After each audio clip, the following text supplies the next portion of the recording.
जय सिया राम दोस्तों, आपका स्वागत है डी व्लॉग्स में। तो मैं फिर से आ गई हूँ एक नए व्लॉग के साथ। आज का जो हमारा व्लॉग होगा वो होगा science exhibition. Yes of course, क्योंकि हमारे कॉलेज में साइंस एग्जीबिशन है और मैंने भी पार्ट लिया है। क्यों लिया है, कैसे लिया है, हमारा मॉडल कैसा है, ये सब आपको बीच बीच में पता चलता रहेगा। फिलहाल इतना ही कि क्योंकि बिकॉज अभी मैं थोड़ा सा लेट हो रही हूँ, फटाफट से जाके नहा लेती हूँ और तैयार हो जाती हूँ। देन मैं आपको दिखाऊंगी मेरा मॉडल।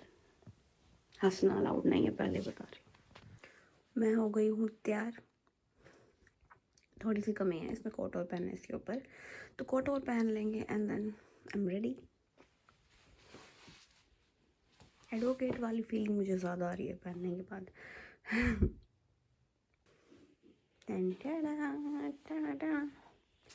अब प्रॉपर हम तैयार हो चुके हैं।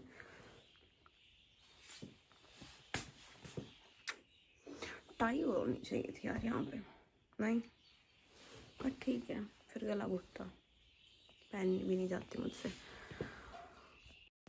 तो गाइस, आज है हमारा प्रेजेंटेशन, साइंस एग्जीबिशन होगा तो उसमें प्रेजेंटेशन देनी है, अपना मॉडल रिप्रेजेंट करना है। और सच्ची बताऊं, बस इस बार तो ले लिया, पार्टिसिपेट कर ही लिया, बिकॉज हमारा मन तो था नहीं। मैं भी बहुत बिजी थी, काफ़ी सारी चीज़ों की तैयारी कर रही थी, एंड वर्षा भी सेम, तो हमें लेना नहीं था। बट स्टिल बस बहुत सारे रीजन से जिसकी वजह से हमने फिर लेवा का चोड़ कोई नहीं, ले लेते हैं, पार्टिसिपेट कर लेते हैं। तो उसमें टाइम तो खैर हमें मिला नहीं, तो हमने कुछ भी बना रखा है, कुछ भी। तो मेन चीज़ आज होगी एक्सप्लेनेशन, वो हम देखते हैं कैसी क्या रहती है। एक्सप्लेनेशन में ही कुछ हो सकता है, बिकॉज मॉडल में तो हमें कोई उम्मीद है ही नहीं, क्योंकि हमने खुद ही नहीं बना रखा। तो हम मतलब ऐसा भी नहीं कह सकते कि लेट्स सी, क्या पता कुछ मिरेकल हो जाए, वो चीज़ भी नहीं है, बहुत ही वाहियात है। दिखाऊंगी मैं आप लोगों को, बट दैट प्रेजेंटेशन में भी अच्छी हो। लेट्स सी क्या होता है, देखते हैं। ठंड से बचना भी ज़रूरी है, फैशन बाद में कर लेंगे। कितना सोच रहा होगा, तू भी काली मैं भी काला, इसी बात पे बोलो झींगा लाला झींगा लाला। ये सब धुंध माँ कसम बहुत ज़्यादा, देख सकते हो आप, मतलब कुछ भी तो नहीं दिख रहा है हमें। पहले हम कॉलेज पहुंच गए हैं। ये है हमारा ये है कोमल और मोहित का। एक ये पर्सन होता है वो धीरे धीरे टेंशन लेना, स्ट्रेस लेना। एंड एक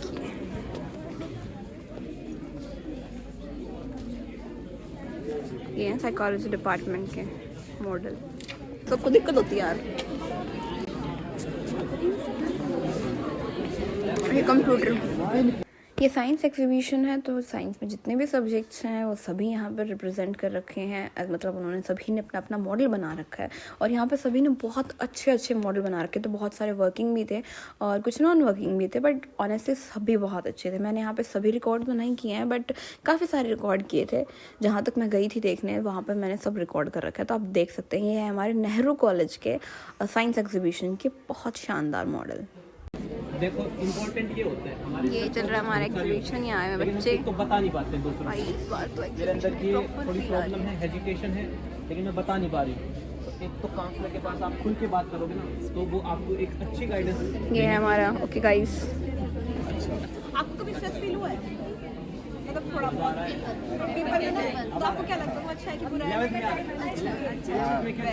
तो हमारा गुड स्ट्रेस है तो होना चाहिए। मान लो आपको स्ट्रेस ही नहीं होगा तो कैसे एग्जाम की तैयारी करेंगे, है ना? लेकिन वही स्ट्रेस जो बढ़ जाए, बहुत ज़्यादा हो जाए, तो वो गलत हो जाता है। और हमें कैसे पता चलेगा कि वो, जैसे फॉर एग्जाम्पल जो बातें पी रहा था वो बातें खा भी नहीं,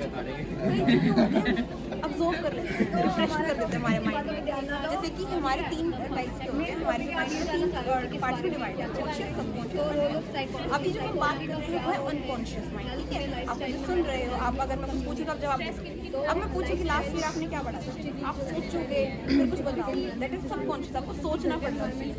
फिर आता है अनकॉन्शियस। अनकॉन्शियस माइंड में आप अवेयर ही नहीं है कि आपके माइंड में चल क्या है। और एक और कमाल की बात बताऊँ तो आपका जो 95% बिहेवियर है वो हमारा अनकॉन्शियस माइंड अफेक्ट करता है, 95% इतना ज़्यादा। और ये हमें पता भी नहीं चल क्या रहा है। तो अनकॉन्शियस माइंड में मोस्टली क्या होता है, हमारे कुछ ट्रोमा इस तरीके से, या चाइल्डहुड एक्सपीरियंस। अब मान लीजिए आप अंधेरे से किसी को डर लगता है, अभी ये एक स्ट्रेस ही है। ये क्यों लगता है, आपने सोचा क्यों लगता है? भूतों की वजह से, या कोई आ जाएगा, हाँ ना? हाँ, तो ये हमने एक अजम्पशन बना लिया। अब कुछ जैसे ये मान लो कि आप है, सब ऐसे सोचे चलना कि आप हो, ठीक है। तो अब इसमें क्या डाल दे, मान लो अंधेरे से डर लगा, छिपकली से डर लगता होगा, है ना। तो कई सारी चीज़ें हैं, अब सारी चीज़ें, सांप से डर लगता है, चलो कई सारी चीज़ें होती हैं, तो कई सारी चीज़ें डल गई। अब हमारे जैसे लव्ड वंस होते हैं, उसमें डेथ हो जाती है, या फिर कई सारी एक्सपीरियंस हम एक्सपीरियंस करते हैं। तो जब ये बहुत सारी चीज़ें आती है ना, तो वो ऐसी फीलिंग हो जाती है, कई बार ऐसे गिर भी जाती है। उस टाइम पे क्या होता है, पैनिक अटैक आते हैं। और जैसे कि हेडेक होना, पता नहीं मम्मी आज मेरे सर में बहुत दर्द है, पता नहीं मम्मी मुझे चक्कर बहुत आ रहे हैं, ऐसी चीज़ें होती हैं। तो हमारे जो यहाँ से प्रॉब्लम शुरू हुई, कहाँ पे आई, हमारी बॉडी इफेक्ट होने लग जाती है, इमोशनल रेगुलेशन नहीं हो पाता जैसे। अभी तो रो रहे थे, अभी थोड़ी देर हंसने लग गए, तो वो चीज़ें हो जाती हैं, बिहेवियर कंट्रोलेबल नहीं होता, कई सारी चीज़ें। तो हमें क्या करना चाहिए, सबसे पहले तो उस डर को निकाल दो। जैसे सबको अंधेरे से डर लगता है ना, तो अंधेरे से निकालो। सबसे पहले तो ये मानने की कोशिश करो कि आपको अंधेरे से डर लगता है कि नहीं। हाँ भाई लगता है, ठीक है। फिर सोचो कि क्यों लगता है, सब कि भाई भूत से ही लगता है, चोर से लगता है, या किस से लगता है, वो चीज़ क्लैरिटी से सोचो, ठीक है। लगता है, अब कोशिश करो अपने पेरेंट्स से पूछो कि मम्मी आपको याद हो मैं लास्ट डे या फर्स्ट टाइम कब डरी थी या क्यों डरी थी अंधेरे से। तो वो आपकी थोड़ी बहुत हेल्प कर सकते हैं, नहीं कर सकते तो सेल्फ टाइम अपना लो, उस टाइम को समझने की कोशिश करो कि क्यों लगता है। फिर जब आप इससे ज़्यादा ट्रस्ट करते हैं, कोई पेरेंट्स अब उसको बोलोगे भाई तू जा पहले अंधेरे में, वो जाएगा, कहेगा कुछ भी नहीं हुआ, तो आपको क्या अच्छा, तो कहेगा चलो ठीक है मैं जाऊँगा तुम्हारे साथ, उसके साथ अकेले नहीं, फिर वो तो ज़्यादा भयंकर वाली बात हो जाएगी। उसके साथ जाओ, और वो भी डिम लाइट्स में आप जाओगे तो उसका थोड़ा सा ये हो जाएगा, चलो ठीक है कोई दिक्कत नहीं है। फिर धीरे धीरे लाइट का और बढ़ा दो, भाई अंधेरा बिल्कुल धीरे धीरे करना स्टार्ट करो। तो अब एक मूवमेंट आएगा, अंधेरा बिल्कुल हो जाएगा, आपके साथ वो बंदा होगा, लेकिन आपको ठीक है, रिलैक्सेशन है कि कोई दिक्कत नहीं है, मैं ठीक हूँ। अब फिर क्या करो, उसको भी निकाल के रख, भाई अब तो जाओ, अब तेरा काम खत्म हो गया, अब मैं जाऊँगा अंदर, अब मैं अकेला जाऊँगा। तो अब आपने क्या किया, उस प्रॉब्लम को जो अनसोल्व आपने उसको फोल्ड किया, खोला, समझा, सोल्व किया और अपने माइंड में डाल दिया। अब देखो जिसमें इतनी ट्रिक्स है ना, इससे ट्रिपल है, बट स्टिल उसमें स्पेस है, तो पॉप अप तो हो ही नहीं सकता ना। तो पैनिक अटैक से कुछ भी है तो वो चीज़ें नहीं आ सकती, तो हमारे लिए चीज़ें अच्छी हैं। अब कई बार स्ट्रेस होता है तो उसको मैनेज कैसे करें, सबसे पहले तो पता लगाओ कि स्ट्रेस है कैसा। शॉर्ट टर्म है, कुछ देर के लिए, कुछ महीनों के लिए, कुछ साल के लिए है, कुछ साल तो नहीं बट 1 साल अगर है तो अच्छा है, कोई दिक्कत नहीं, क्योंकि वो आपके लिए सेल्फ ओरिएंटेड, गोल ओरिएंटेड है। अगर वो होगा तभी तो आप कुछ अचीव कर पाएंगे। तो अगर ऐसा है तो ठीक है, वो आपको इंस्पायर करेगा। अगर फिर सबसे पहले आपका मैनेजिंग स्ट्रेस कैसे मैनेज करोगे, सबसे पहले ट्रिगर, जैसे मैंने कहा ना अंधेरे में क्यों डर लगता है पता होना चाहिए, ठीक है। फिर अपना मी टाइम, अकेले बैठो, पूरे दिन में आप अकेले 5-10 मिनट पहाड़ में सबको गोली मार दो, कहते मेरा टाइम है, अपने आप से बात करो कि क्या रहा क्या नहीं किया। कई बार ऐसा भी होता है, मान लो आप दोनों फ्रेंड्स हो, आपकी लड़ाई हो गई और 1-1.5 घंटे में आपने सोल्व भी कर ली, कोई दिक्कत नहीं है, लेकिन 1-2 पॉइंट्स आपने जिससे मैं इसको बोले, इसमें इसको बोले, वो बैठ जाते हैं अनकॉन्शियस। कॉन्शियस इसको पता ही नहीं, इसको लगता है सब सॉल्व हो गया, बट वो चीज़ अफेक्ट होगी। बट अगर आप अपना मी टाइम निकालोगे और फिर बात करोगे ना, तो वो पॉइंट जरूर होगी और आप उसी टाइम सोल्व कर दोगे तो ऐसा हल होगा। बट सोल्व नहीं कर पाओगे तो ऐसे कुछ ना कुछ बढ़ता जाएगा। और कमाल की बात जैसे मैंने बताया था, हमें पता भी नहीं है तो इसे हम सोल्व भी नहीं कर पाते। एक मेन चीज़ है लर्न टू से ना करना जरूर आना चाहिए आपको, कोई बच्चा काम नहीं करना, सीधा दराज से ना। पेरेंट्स उस टाइम पे क्या कर सकते हो सकते मार दें, डांट दे, भाई अच्छा मेरे को ना बोलेगा करके, लेकिन अच्छा क्या है आपके लिए, उस टाइम पे सॉल्व हो जाएगी।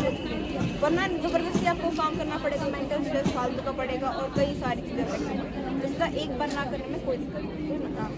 एक्सरसाइज किया करो, क्योंकि फिजिकल और मेंटल हेल्थ है ना हमारी ऐसे कनेक्टेड होती है, एक अफेक्ट हुई दूसरी पक्का अफेक्ट होती है। तो एक्सरसाइज सबसे अच्छी होती है। और डीप ब्रीथिंग, जब भी आपको स्ट्रेस ज़्यादा महसूस होने लगे ना कि नहीं हो पा रहा, तो सर में दर्द है, तो लंबी लंबी सांसें लो और उस पर ध्यान दो कि सांस जैसे कई बार हम सोचते हैं ना यहाँ से ऐसे उठ रहे, तो अटेंशन डाइवर्ट हो जाता है, तो उससे भी और ओके गाइस, तो हमें मिल गई रिफ्रेशमेंट।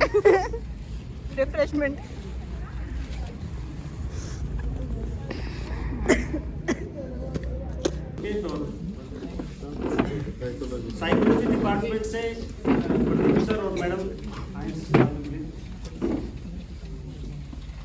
सभी डिपार्टमेंट के जो प्राध्यापक हैं, दीक्षा ने किया था और इनको सर्वोत्तम व्याख्याता के रूप में किया जाता है।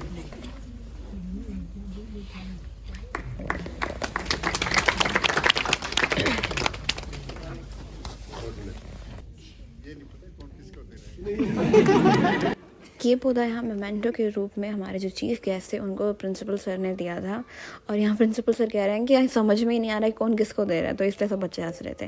बट एक्चुअली मुझे ये सच में बहुत अच्छा लगा, मतलब ऐसा ग्रीन इनिशिएट करना कि भाई पौधा दे रहे हैं मेमेंटो के रूप में, मुझे तो सच में बहुत अच्छा लगा भाई। उसी का संदेश याद करते हुए हमने ये छोटा सा प्रयास किया है, और इतना मुझे विश्वास है कि पौधा मरेगा नहीं, क्योंकि मदान सर और मदान मैडम खुद पर्यावरण प्रेमी है, और इससे कई पौधे बढ़ेंगे जैसे आपको पता है। ओके गाइस, तो आ गई हूँ मैं घर पे, दिख ही रहा होगा, बैक टू बेसिक्स। तो हमें जो मुझे पोजीशन मिली है एक्सप्लेनेटर, जो आपने मॉडल को अच्छे से एक्सप्लेन कर पाए बहुत इफेक्टिव वे में, उसको ही प्राइज़ मिलता है, तो ये मुझे मिला है। सो नॉट मुझे एक्चुअली, ये मुझे और वर्षा को मिला है, तो yes, and thanks to our teachers of course, क्योंकि प्राइज़ देने वाले तो वही हैं। तो यस, अब I am satisfied somewhere. Model तो हमारा कुछ था नहीं ऐसा कि हमें उसमें पोजीशन मिले, बट एक्सप्लेनेशन ने थोड़ा सा दिल रख लिया।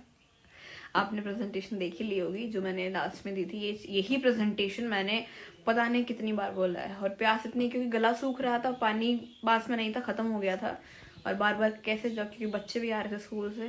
बट एनीवेज, इन कंक्लूजन, आज का अगर मैं कंक्लूजन दूँ तो बहुत अच्छा रहा, मतलब मज़ा आया मुझे। थोड़ा सा थका हुआ ज़रूर था, लेकिन फिर भी मज़ा आया, क्योंकि बिजी, पूरा दिन बिजी हम खड़े रहे हैं, ये मानो 6 से 6.5 घंटे आज हम बिल्कुल खड़े रहे हैं, वो भी एक ही जगह पे। बट स्टिल जो चीज़ सेटिस्फाइंग थी वो यही थी कि आज प्रॉपर फील आई कि हाँ, कॉलेज में साइंस एग्जीबिशन है। तो मज़ा आया। वैसे तो मैं कोई भी नहीं होती हूँ ये बोलने वाली कि इन्हें पोजीशन मिलनी चाहिए थी और इन्हें पोजीशन नहीं मिलनी चाहिए थी, बट स्टिल कहीं ना कहीं मुझे मोहित और उसका कोमल का दी बेस्ट लगा था। मुझे लगा था कि उनकी पोजीशन आ जाएगी, मतलब फर्स्ट पोजीशन आ जाएगी, सेकंड तो खैर उन्होंने ली ही है, but it's okay, all the best guys. तो वीडियो पसंद आई हो, मेरी एक्सप्लेनेशन पसंद आई हो, तो इसी बात पे लाइक कर देना, कमेंट कर देना, और वीडियो को शेयर कर देना, और चैनल को ज़रूर सब्सक्राइब कर देना अगर आपने नहीं किया। अगर आपने किया है तो किसी और को भेज कर सब्सक्राइब करवा देना।